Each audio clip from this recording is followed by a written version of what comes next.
warahmatullahi wabarakatuh. Saya Febila Zulfaiza. Saya dari Program Studi Sarjana Terapan Gizi dan Dietetika semester 1 tingkat 1 Poltekkes Kemenkes Pontianak. Pada ujian praktikum ilmu pangan kali ini, saya akan membahas tentang tepung. Tepung adalah partikel padat yang berbentuk butiran halus atau sangat halus tergantung proses penggilingannya. Biasanya digunakan untuk keperluan penelitian, rumah tangga, dan bahan baku industri. Tepung bisa berasal dari bahan nabati, misalnya tepung tapioka dari singkong, tepung maizena dari jagung, dan tepung terigu dari gandum. Atau dari hewani, misalnya seperti tepung ikan dan tepung tulang. Selanjutnya, saya akan membahas tentang jenis-jenis tepung. Ada beberapa macam jenis tepung yang akan saya bahas. Langsung saja, yang pertama yaitu tepung terigu.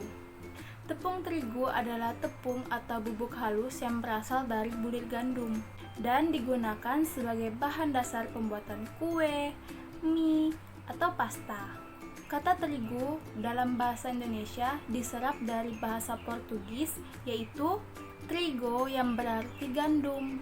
Tepung terigu banyak mengandung zat pati, yaitu karbohidrat kompleks yang tidak larut dalam air. Tepung terigu juga mengandung protein dalam bentuk gluten, yang berperan dalam menentukan kekenyalan makanan yang terbuat dari bahan terigu. Tepung terigu juga berasal dari gandum. Bedanya, terigu berasal dari biji gandum yang dihaluskan, sedangkan tepung gandum utuh berasal dari gandum dan kulit arinya yang ditumbuk. Kandungan gizi tepung terigu yaitu per 100 gramnya sangat tinggi akan kandungan tiamin 59%, folat 47%, dan besi 41%. Yang kedua ada tepung tapioka.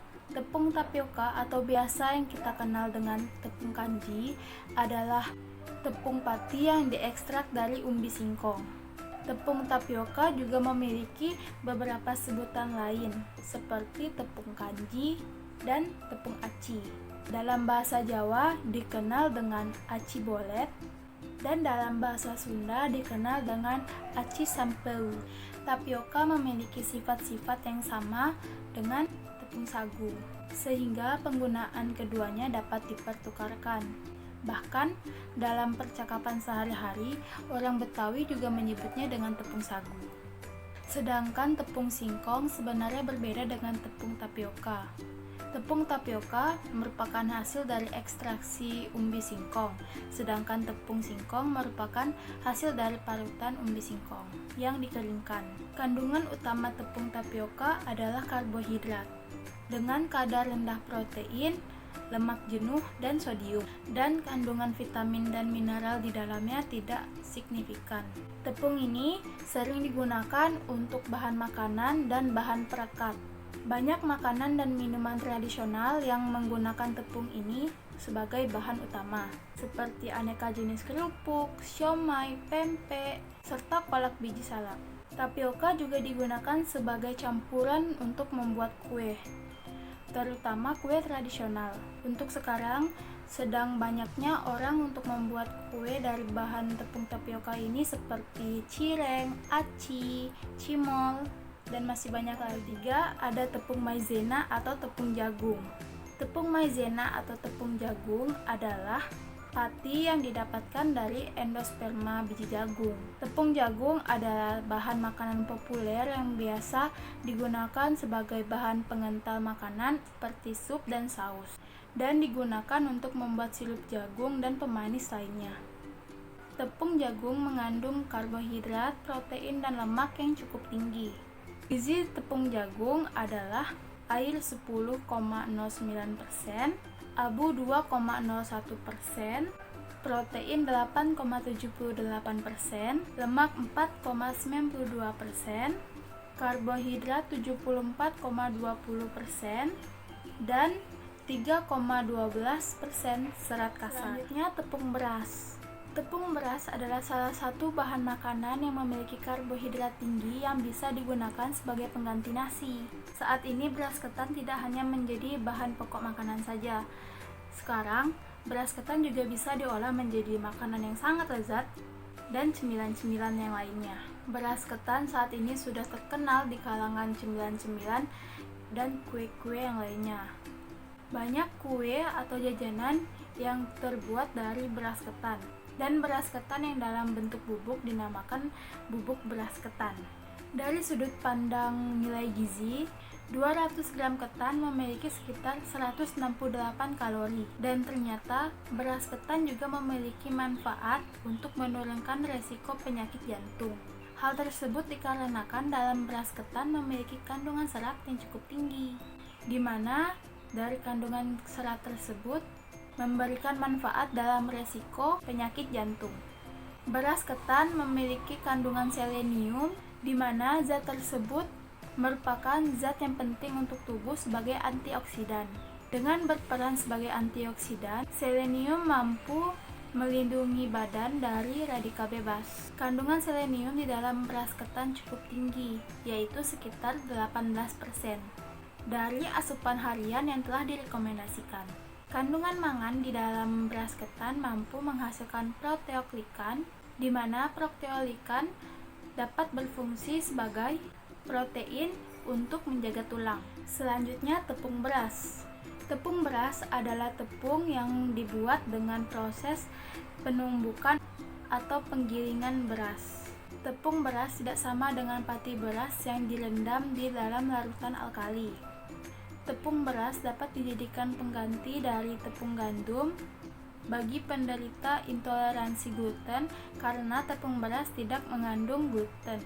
Di dalam 100 gram tepung beras mengandung 80 gram karbohidrat, 2,4 gram serat, 5,9 gram protein, 366 kalori, dan 1,42 gram lemak. Tidak hanya itu, tepung ini juga mengandung berbagai mineral. Tepung terakhir yang akan saya bahas yaitu tepung sagu. Sagu adalah tepung atau olahan yang diperoleh dari pemrosesan teras batang rumbia atau pohon sagu. Seperti yang saya jelaskan tadi, tepung sagu memiliki karakteristik yang sama dengan tepung tapioka. Dalam masakan sehari-hari, biasanya tepung sagu ini sering diganti dengan tepung tapioka karena tepung sagu ini sulit dicari. Sehingga karena sulit dicari, tepung sagu sering diganti dengan tepung tapioka. Sagu merupakan makanan pokok bagi masyarakat Maluku dan masyarakat Papua yang tinggal di pesisir. Sagu dimakan dalam bentuk seperti papeda atau bubur, atau juga ada dalam olahan lain. Dan juga saat ini tepung sagu bisa dibuat sebagai olahan bahan dasar mie. Sebagai sumber karbohidrat, sagu memiliki keunikan karena diproduksi di daerah yang berawa-rawa. Kondisi ini memiliki keuntungan ekologis tersendiri, walaupun secara ekonomis kurang menguntungkan. Tepung sagu kaya akan karbohidrat, namun miskin gizi lainnya. Ini terjadi karena kandungan tinggi pati yang terdapat pada teras batang maupun proses pemanenannya. 100 gram sagu kering setara dengan 355 kalori. Di dalamnya rata-rata terkandung 94 gram karbohidrat, 0,2 gram protein, 0,5 gram serat, 10 mg kalsium, 1,2 mg besi, lemak, karoten, tiamin, dan asam askorbat dalam jumlah yang kecil. Selanjutnya adalah melakukan uji tepung. Tepung yang saya uji ini adalah tepung terigu. Yang pertama dilakukan adalah melakukan uji organoleptik, warna, dan aroma. Setelah itu, melakukan uji daya serap air. Caranya, timbang 100 gram tepung sagu, selanjutnya masukkan air sedikit demi sedikit hingga adonan menggumpal.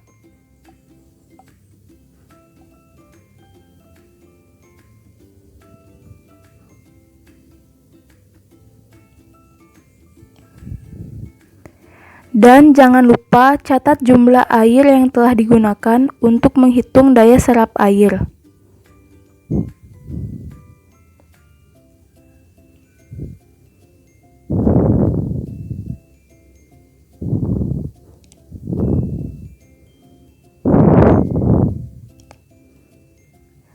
Selanjutnya, melakukan uji kandungan gluten. Caranya, adonan yang tadi dicuci di bawah air yang mengalir dan apabila tidak ada yang tersisa, maka tepung sagu tidak ada kandungan glutennya. Sekian materi yang telah saya bawakan. Apabila ada salah kata mohon dimaafkan. Saya Febila Zulfaiza undur diri. Wassalamualaikum warahmatullahi wabarakatuh.